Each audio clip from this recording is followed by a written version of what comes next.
ಗೃಹಲಕ್ಷ್ಮಿ ಯೋಜನೆಯನ್ನ ಕೈಬಿಡಲು ನಿರ್ಧಾರ ಮಾಡ್ತಾ ಸರ್ಕಾರ ಅನ್ನುವಂತಹ ಪ್ರಶ್ನೆ. ಗೃಹಲಕ್ಷ್ಮಿ ಯೋಜನೆ ನಿಲ್ಲಿಸಲು ನಡೀತಾ ಇದೆಯಾ ಹುನ್ನಾರ ಅನ್ನುವಂತಹ ಪ್ರಶ್ನೆ ಇದೀಗ ರಾಜಕಾರಣದಲ್ಲಿ. ಗೃಹಲಕ್ಷ್ಮಿ ಯೋಜನೆ ಕೈಬಿಡಲು ನಿರ್ಧರಿಸಿದ ಸರ್ಕಾರ. ಗೃಹಲಕ್ಷ್ಮಿ ಯೋಜನೆ ನಿಲ್ಲಿಸಲು ನಡೀತಿದೆಯಾ ಹುನ್ನಾರ ಅನ್ನುವಂತಹ ಪ್ರಶ್ನೆ. ಪರಿಷ್ಕರಣೆ ಹೆಸರಿನಲ್ಲಿ ಗೃಹಲಕ್ಷ್ಮಿ ನಿಲ್ಲಿಸ್ತಾರಾ ಸಿಎಂ ಡಿಕೆ ಶಿವಕುಮಾರ್? ಗೃಹಲಕ್ಷ್ಮಿ ವಿರುದ್ಧ ಈಗ ಮಾಜಿ ಶಾಸಕ ಶ್ರೀರಾಮುಲು ಲೇವಡಿ ಮಾಡಿದ್ದಾರೆ. ಎಲ್ಲರಿಗೂ ಉಚಿತ ಅಂತ ಹೇಳಿ ಸುಳ್ಳು ಹೇಳಿ ಅಧಿಕಾರಕ್ಕೆ ಬಂದ್ರು. ಯೋಜನೆ ಬಂದ್ ಮಾಡಲು ಡಿಕೆಶಿ ಹುನ್ನಾರ ಮಾಡ್ತಿದ್ದಾರೆ ಅಂತ ಆರೋಪ ಮಾಡಿದ್ದಾರೆ ಶ್ರೀರಾಮುಲು. ಪರಿಷ್ಕರಣೆಯಲ್ಲ ಬಂದ್ ಮಾಡಲು ಈಗ ಹುನ್ನಾರ ಮಾಡ್ತಿದ್ದಾರೆ. ಗಂಭೀರ ಆರೋಪ ಮಾಡಿದ ಮಾಜಿ ಮಂತ್ರಿ ಬಿ ಶ್ರೀರಾಮುಲು. ಡಿಕೆ ರಾಜ್ಯದ ಮಹಿಳೆಯರ ಕ್ಷಮೆ ಕೇಳುವಂತೆ ರಾಮುಲು ಈಗ ಆಗ್ರಹಿಸಿದ್ದಾರೆ. ಗೃಹಲಕ್ಷ್ಮಿ ಯೋಜನೆಯ 5,000 ಕೋಟಿ ಹಣ ಇನ್ನೂ ಕೂಡ ಬಂದಿಲ್ಲ. ಯಾವ ಲಕ್ಷ್ಮಿಗೆ ಹಣ ಕೊಟ್ಟಿದ್ದಾರೋ ಗೊತ್ತಿಲ್ಲ ಅಂದಿದ್ದಾರೆ ರಾಮುಲು ಅವರ ಬಿಗ್ ಟ್ವಿಸ್ಟ್.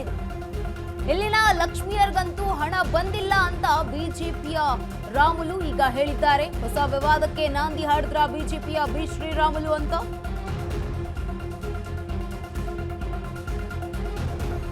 ಗೃಹಲಕ್ಷ್ಮಿ ಯೋಜನೆ ಕೈಬಿಡಲು ನಿರ್ಧರಿಸಿದ ಸರ್ಕಾರ ಅನ್ನುವಂತಹ ಪ್ರಶ್ನೆ. ಗೃಹಲಕ್ಷ್ಮಿ ಯೋಜನೆ ನಿಲ್ಲಿಸಲು ನಡೀತಾ ಇದೆಯಾ ಹುನ್ನಾರ ರಾಜ್ಯದಲ್ಲಿ? ಪರಿಷ್ಕರಣೆ ಹೆಸರಿನಲ್ಲಿ ಏನಾದರೂ ಗೃಹಲಕ್ಷ್ಮಿ ನಿಲ್ಲಿಸ್ತಾರಾ ಸಿಎಂ ಡಿಕೆ ಶಿವಕುಮಾರ್ ಅನ್ನುವಂತಹ ಪ್ರಶ್ನೆ. ಗೃಹಲಕ್ಷ್ಮಿ ವಿರುದ್ಧ ಈಗ ಮಾಜಿ ಶಾಸಕ ಶ್ರೀರಾಮುಲು ಲೇವಡಿ ಮಾಡಿದ್ದಾರೆ.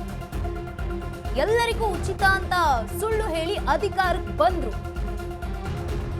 ಯೋಜನೆ ಬಂದ್ ಮಾಡಲು ಈಗ ಡಿಕೆ ಶಿವಕುಮಾರ್ ಹುನ್ನಾರ ನಡೆಸ್ತಾ ಇದ್ದಾರೆ ಅಂತ ಹೇಳಿದ್ದಾರೆ, ಆರೋಪ ಮಾಡಿದ್ದಾರೆ. ಪರಿಷ್ಕರಣೆಯಲ್ಲ ಬಂದ್ ಮಾಡೋದಕ್ಕೆ ಈ ಹುನ್ನಾರ ಮಾಡ್ತಿದ್ದಾರೆ ಅಂತ ನೇರ ಆರೋಪ ಮಾಡಿರುವಂತದ್ದು. ಗಂಭೀರ ಆರೋಪ ಮಾಡಿದ್ದಾರೆ ಸರ್ಕಾರದ ವಿರುದ್ಧ ಶ್ರೀರಾಮುಲು. ಡಿಕೆ ರಾಜ್ಯದ ಮಹಿಳೆಯರ ಬಳಿ ಕ್ಷಮೆ ಕೇಳುವಂತೆ ಆಗ್ರಹಿಸಿದ್ದಾರೆ. ಗೃಹಲಕ್ಷ್ಮಿ ಯೋಜನೆಯ 5,000 ಕೋಟಿ ಹಣ ಇನ್ನೂ ಕೂಡ ಬಂದಿಲ್ಲ. ಯಾವ ಲಕ್ಷ್ಮಿಗೆ ಹಣ ಕೊಟ್ಟಿದ್ದಾರೋ ಗೊತ್ತಿಲ್ಲ ಅಂತ ಹೇಳಿದ್ದಾರೆ. ರಾಮುಲು ಅವರ ಹೇಳಿಕೆ ಈಗ ಟ್ವಿಸ್ಟ್ ಪಡ್ಕೊಳ್ತಾ ಇರುವಂತದ್ದು. ಎಲ್ಲಿನ ಲಕ್ಷ್ಮಿಯರಿಗಂತೂ ಹಣ ಬಂದಿಲ್ಲ ಅಂತ ಆರೋಪವನ್ನ ಮಾಡಿದ್ದಾರೆ.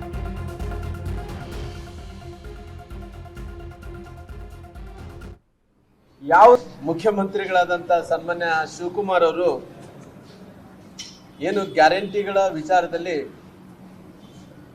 ಪುನಃ ಪರಿಷ್ಕರಣೆ ಮಾಡ್ತೀನಿ ಅಂತೇಳಿ ಅವರು ಏನು ತೀರ್ಮಾನವನ್ನು ತಗೊಂಡಿದ್ದಾರೋ, ಈ ಗೃಹಲಕ್ಷ್ಮಿ ಪರಿಷ್ಕರಣಾ ವಿಚಾರದಲ್ಲಿ ಬಹುಶಃ ಮುಂದಿನ ದಿನಗಳಲ್ಲಿ ಈ ರಾಜ್ಯದ ನೂತನ ಮುಖ್ಯಮಂತ್ರಿಗಳು ಈ ಗ್ಯಾರಂಟಿ ಯೋಜನೆಯನ್ನು ಬಂದ್ ಮಾಡುವಂತ ಹುನ್ನಾರವನ್ನು ಕೂಡ ನಡೆಸಿದ್ದಾರೆ.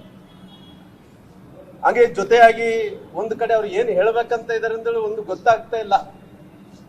ಯಾಕಂದ್ರೆ ಸಿದ್ದರಾಮಯ್ಯರು ಕೊಟ್ಟಂತ ಎಲ್ಲ ಗ್ಯಾರಂಟಿ ಯೋಜನೆಗಳು ಅವ್ರ ವಿರುದ್ಧ ಇದೇನಾ ಅನ್ನೋಂಥದ್ದು ಕೂಡ ಅವ್ರ ಸ್ಪಷ್ಟೀಕರಣ ಕೂಡ ಕೊಟ್ಟಿಲ್ಲ.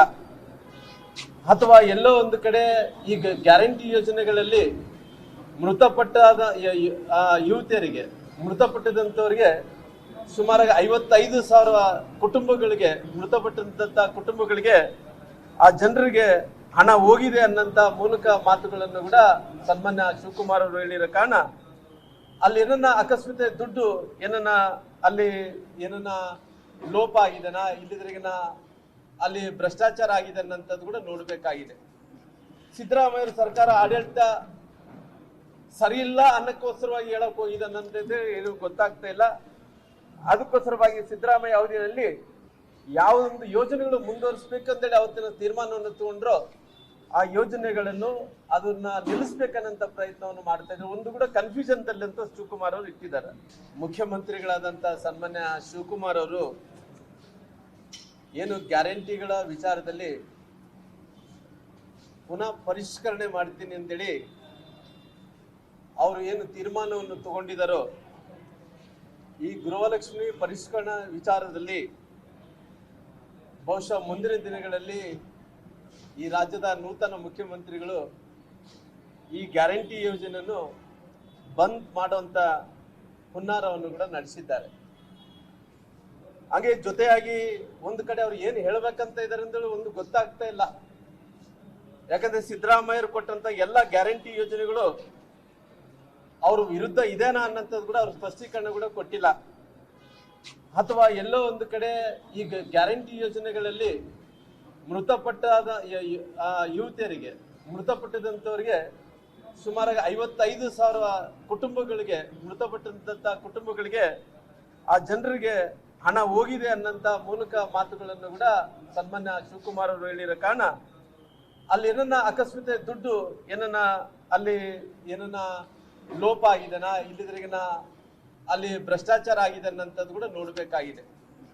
ಸಿದ್ದರಾಮಯ್ಯ ಸರ್ಕಾರ ಆಡಳಿತ ಸರಿ ಇಲ್ಲ ಅನ್ನಕ್ಕೋಸ್ಕರವಾಗಿ ಹೇಳಕ್ ಹೋಗಿದೆ ಅನ್ನೋದು ಏನು ಗೊತ್ತಾಗ್ತಾ ಇಲ್ಲ.